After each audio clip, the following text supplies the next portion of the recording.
कहीं इन मामलों का जिक्र नहीं, कोई कुछ नहीं। एकदम लगता है कि अचेत अवस्था में मुख्यमंत्री जो है आ चुके हैं। राज्य का लीडर होता है, एक पद की गरिमा होती है।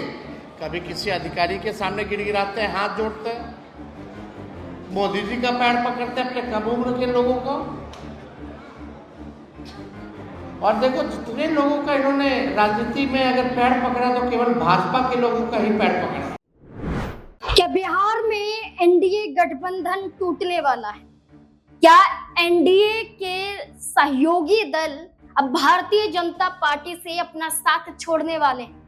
क्या नीतीश कुमार की बजाय अन्य दल भारतीय जनता पार्टी को बेसहारा बिहार में करने वाले हैं? क्या बिहार की राजनीति में एनडीए अलग थलग हो जाएगा? क्या चुनाव से पहले महागठबंधन मजबूत हो जाएगा? क्या आरजेडी के साथ हाथ मिलाते हुए देखे जा सकते हैं एनडीए के सहयोगी दल?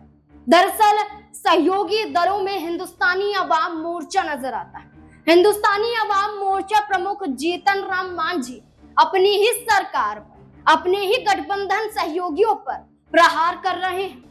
एक के बाद एक इल्जाम लगा रहे हैं। किसी भी दल पर इल्जाम लगाने से चूक नहीं रहे हैं जीतन राम मांझी।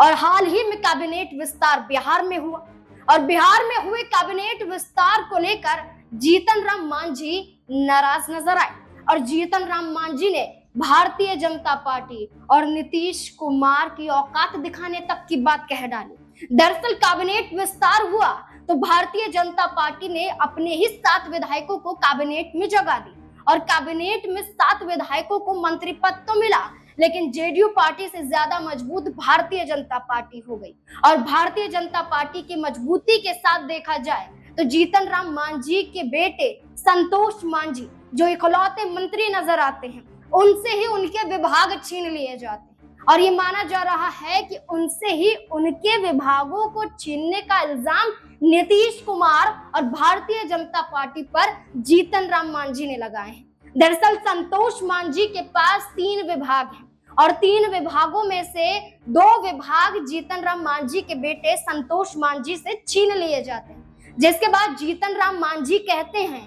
कि एक तो हमें विभाग जो दिए गए उसमें सिर्फ एक ही मंत्री था और उसी एक मंत्री को 3 विभाग दिए गए थे और उसी मंत्री से विभाग भी छीन लिए जाते हैं। जीतन राम मांझी ने ये कहा कि भारतीय जनता पार्टी सिर्फ और सिर्फ हमारा इस्तेमाल कर रही है और हमारा इस्तेमाल करते हुए सिर्फ अपने आप को सत्ता में लाना चाहती है। जीतन राम मांझी ने विधानसभा चुनाव को लेकर नीतीश कुमार और भारतीय जनता पार्टी पर निशाना साधा। जीतन राम मांझी ने यह तक कह डाला कि नीतीश कुमार को दिल्ली में सीटें, नीतीश कुमार को झारखंड में सीटें और हमें क्या समझा हुआ है, अब औकात दिखाने की बारी आ गई है। दरअसल झारखंड में एक सीट भी जीतन राम मांझी की पार्टी को नहीं दी गई।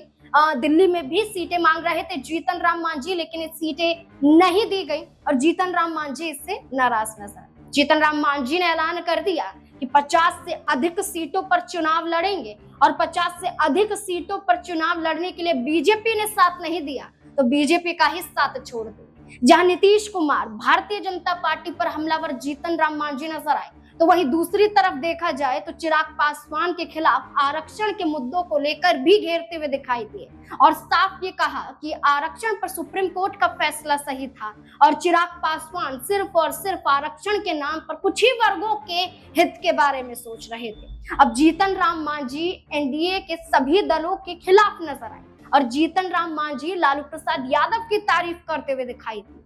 अब ऐसे में जहां जीतन राम मांझी एनडीए से अलग थलग नजर आ रहे हैं, तो वहीं बिहार में नेता प्रतिपक्ष और पूर्व उप मुख्यमंत्री तेजस्वी यादव भी नीतीश कुमार और भारतीय जनता पार्टी पर हमलावर साबित हैं। और तेजस्वी यादव ने तो नीतीश कुमार और भारतीय जनता पार्टी को लेकर एक बड़ा सवाल खड़ा कर दिया है कि नीतीश कुमार भी अब भारतीय जनता पार्टी की कठपुतली बन गए हैं। नीतीश कुमार को और उनकी पार्टी को हाईजैक भारतीय जनता पार्टी ने कर लिया है। क्या कुछ और योजनाओं को लेकर और बीजेपी और एनडीए को लेकर तेजस्वी यादव कह रहे हैं, सुनिए जरा। छू नहीं कर रहे हमारे मुख्यमंत्री, कोई लेना ही नहीं, कोई मतलब ही नहीं। हमने तो विधानसभा में ही कह दिया मुख्यमंत्री केवल अपने जुगाड़ में रहते हैं, कुर्सी के जुगाड़ में रहते हैं, केवल कुर्सी के जुगाड़ में रहते हैं और कोई बिहार के लोगों, शोषित वंचित, दलित समाज हो, अति पिछड़ा समाज हो, आदिवासी समाज हो या अल्पसंख्यक भाई हो, इनके अधिकार को छीना जा रहा है तो मौन जो है किए रहते हैं। कोई मतलब नहीं, कहीं इन मामलों का जिक्र नहीं, कोई कुछ नहीं। एकदम लगता है कि अचेत अवस्था में मुख्यमंत्री जो है आ चुके हैं।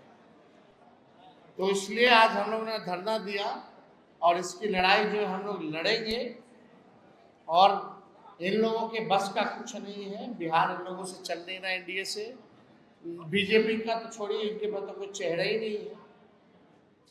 नीतीश कुमार जी अब अचेत अवस्था में चले गए, अब योग नहीं रहेंगे। जिस तरीके की भाषा में गिरावट दिन प्रतिदिन हो रही है, कब किसका पैर पकड़ ले। अब बाकी रह गए सम्राट चौधरी का पैर पकड़ना, अब विजय सिन्हा का पैर पकड़ना। अब तो कब किसका पैर पकड़ ले मुख्यमंत्री, क्या शोभा देता है। जब मुख्यमंत्री होता है, राज्य का लीडर होता है, एक पद की गरिमा होती है, कभी किसी अधिकारी के सामने गिड़गिड़ाते हैं, हाथ जोड़ते हैं, मोदी जी का पैर पकड़ते हैं अपने कम उम्र के लोगों को। और देखो जितने लोगों का इन्होंने राजनीति में अगर पैर पकड़ा तो केवल भाजपा के लोगों का ही पैर पकड़ा, चाहे मोदी जी हो, आर.के. सिन्हा हो या रविशंकर जी हो, और उनके दल के लोगों को तो खूब गले लगते हैं। टीका माथा से माथा टकराते हैं। आपने भी वो वीडियो देखी होगी जहां शीला जी जो मंत्री हैं, अशोक चौधरी का माथा से माथा टकरा रहे हैं। क्या मतलब है, ये क्या संदेश देना चाहते हैं माननीय मुख्यमंत्री। इसलिए हम बार बार कह रहे हैं कि माननीय मुख्यमंत्री अब बिहार चलाने योग्य नहीं रहेंगे। ये थके हुए मुख्यमंत्री है। बिहार सरकार खटारा, सिस्टम नकारा, सीएम थका हारा। अब बिहार के लोग, आम आदमी कर रहा मारा मारा। यही असलियत है इनके 20 साल के कुशासन का। माननीय मुख्यमंत्री जी कहते हैं, क्या कहते हैं, रात में लड़का लड़की निकलता है 11 बजे तक। उनके गृह जिला में एक महिला को अमानवीय ढंग से जुल्म कर करके, 9 पैरों में कील ठोक करके, शरीरों पे कई घाव के निशान खेत में फेंक दिया जाता है गृह जिला में। और नारी की बात करते हैं, सुरक्षा की बात करते हैं, घूमने की बात करते हैं। डेली अपराध बढ़ रहा है, इसलिए ज्यादा इस पे हमको टिप्पा टिप्पणी नहीं करना, आप सब लोग जानते हैं। लेकिन ये साबित हो गया भाजपा के साथ साथ नीतीश कुमार जी आरक्षण खोर आरक्षण। अब सवाल यही खड़े हो रहे हैं, एक तरफ तेजस्वी यादव हैं जो बीजेपी नीतीश कुमार को घेर रहे हैं, एक तरफ जीतन राम मांझी हैं जो नीतीश कुमार और भारतीय जनता पार्टी को घेर रहे हैं। अब क्या जीतन राम मांझी अलग रुख अपनाते हुए नजर आएंगे?